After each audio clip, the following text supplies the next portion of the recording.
नमस्कार, मैं हूं तपस्या शर्मा और आप देख रहे हैं श्रेष्ठ प्रश्न। इस वक्त हम बैठे हैं बहुत ही छोटे से ऑफिस में। पार्टी का ऑफिस है ये।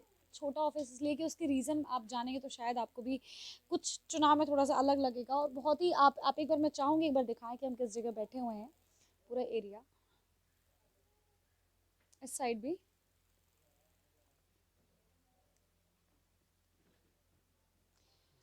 तो ये है एक पार्टी का कार्यालय और एक कैंडिडेट का कार्यालय। कार्यालय इसलिए कि उनके घर में ही, लगभग घर के बगल में उन्होंने पूरा कार्यालय बना लिया। आइए मिलवाते हैं। और उनका नाम है सरिता पासवान। सिर्फ नाम बताऊंगी क्योंकि बाकी चीज़ें मैं चाहूँगी वो खुद ही बताएं।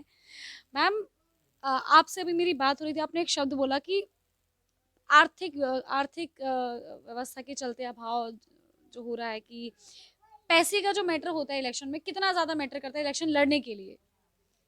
देखिए, कहीं न कहीं आज के डेट में जिस तरह का माहौल बन गया है चुनावी में, पैसों वाला कहीं सब जगह बोलबाला होता है। और शुरू से आज हम 2006 से मने जनता के लिए संघर्ष करती आई हूँ। पहले भी मैं जिला पार्षद पंचायत समिति मसौढ़ी दक्षिणी से मैं रह चुकी हूँ।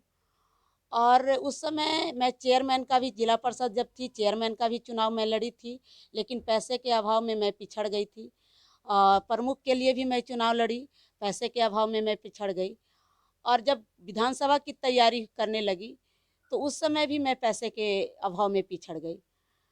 इसलिए इस सारे मने मेरे साथ ऐसा हुआ, काफ़ी संघर्ष, रोड पर संघर्ष करने के बाद ऐसा मेरे साथ हुआ कि लाख हम बाल बच्चा परिवार को छोड़कर पार्टी के लिए, जनता के लिए मैंने समर्पित थे। और फिर भी कहीं न कहीं जब चुनाव का वक़्त आता था तो उस समय ये देखा जाता था कि बाप न बड़ा भैया सबसे बड़ा रुपया वाली बात है। तो वहाँ हम माने बहुत हताश हो गए थे और हताश होने के बाद हम राजनीति से हट गए थे और सामाजिक काम में रहते थे। लेकिन फिर हमारे राष्ट्रीय अध्यक्ष हैं और डॉक्टर अरुण कुमार जी, वो हमारे अभिभावक भी हैं, गुरु भी हैं, गार्जियन भी हम लोग मानते हैं। कहीं न कहीं वो हमने वो बोले कि मैडम आप आइए और मेरे पार्टी में आप ज्वाइन कीजिए, आपको मान सम्मान में कभी कोई दिक्कत नहीं होगी। और हम पार्टी में गए। उन्होंने मुझे आशा और विश्वास, उनको आज मेरे ऊपर इतना आशा और विश्वास था कि उनके कहने पर मैं फील्ड में आई। और जनता का इतना, जनता का डिमांड हुआ, इतना मैं जनता के बीच में रह चुकी हूँ, इतना संघर्ष मैं सड़क पर कर चुकी थी कि कहीं न कहीं जनता का भी ये माने डिमांड था, एक माँग था कि मैडम आप जैसी महिलाओं की मसौढ़ी में ज़रूरत है। इसलिए कि मसौढ़ी ज़्यादा दूरी नहीं है, हमारी बिहार की राजधानी पटना है और पटना से बहुत करीब है मसौढ़ी विधानसभा, लेकिन विकास के मामले में काफ़ी दूर है।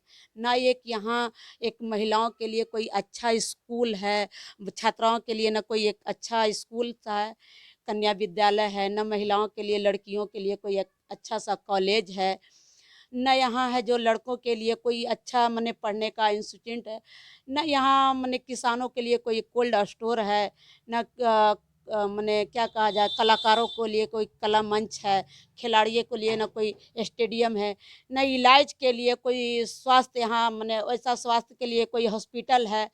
और एक हॉस्पिटल ऐसा बना भी है हमारे सुशासन या कुशासन बाबू की सरकार में, तो वहाँ समझिए कि पेशेंट कम और कुत्ते बिलाई बकरियाँ ज़्यादा रहती है, इसलिए कि न वहाँ डॉक्टर समय पर, न नर्स है, न कंपाउंडर है, न दवा है।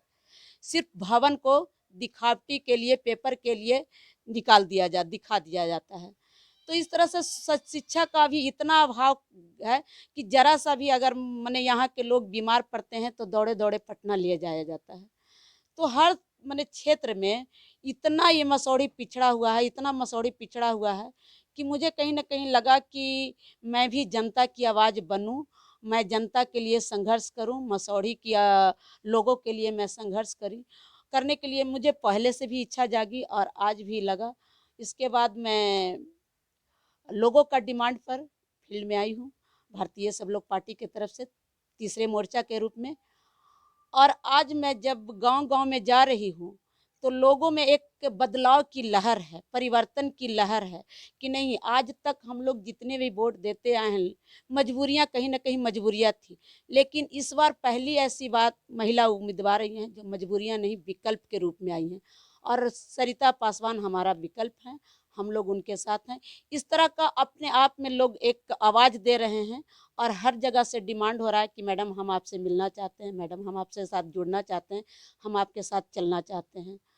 और क्या कहें, फिर भी मेरे पास पैसा का अभाव में हम लोगों के सामने जा तो रहे हैं, लेकिन लोगों से विनती कर रहे हैं कि अगर आप लोग चाहते हैं कि सरिता पासवान जैसे लोग यहाँ का नेतृत्व करें, यहाँ का विकास के लिए यहाँ की जनता की आवाज़ बने, तो उनको 1 वोट, 1 रुपया और 1 मुट्ठी चावल देकर उनका सहयोग कीजिए। हम सब लोग से यही रिक्वेस्ट कर रहे हैं। वैसे तो मेरे सवाल बहुत सारे होते हैं, लेकिन आज मेरे सवाल सारे खत्म हो गए क्योंकि जो मेरे सवाल थे वो आपने उत्तर उसके खुद ही दे दिए। तो मेरा एक बस छोटा-सा लास्ट में सवाल ये है कि ये ऑफ़िस या आपका जो ये कार्यालय, कार्यस्थल समझिए, ये इस तरीके का कहोगे? बस बहुत छोटे शब्दों में जानना चाहूँगी क्योंकि मैंने लगभग-लगभग बहुत छोटे शब्दों में आपसे सब कुछ जान लिया। क्या कहा जाए, मतलब बड़े लोगों की बड़ी बात होती है। कार्यालय बहुत सारे यहाँ मसौढ़ी में खुले हुए हैं, बड़े सारे लोग पार्टियाँ की खुली हुई हैं, काफ़ी तामझाम है। लेकिन एक ही बात मैं बताना चाहती हूँ, मेरे पास पैसा का अभाव है, हम साधारण परिवार से हैं, इसलिए बगल के ही मकान में हम अपना कार्यालय रखे हुए हैं। यही मेरा छोटा-सा मेरे कार्यकर्ता का ठहरने का जगह है और इसी से मुझे लगता है कि उनका अगर सहयोग मेरे साथ है, तो ये कार्यालय आज नहीं तो कल बड़ा हो सकता है।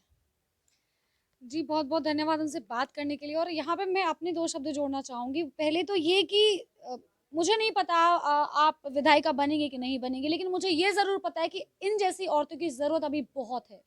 बहुत ऐसे नेताओं की ज़रूरत है जो कि कहते हैं नहीं राजनीति हमें पसंद नहीं है। लेकिन अगर अच्छे लोग नहीं आएँगे तो लोग सुधरेंगे कैसे? तो मुझे लगता है कि मुझे नहीं पता आप जिताएँगे नहीं जिताएँगे, लेकिन मुझे इतना पता है कि ऐसे लोगों को राजनीति में आना चाहिए और आप सोचिए समझिए और सोच के वोट दीजिए। नमस्कार।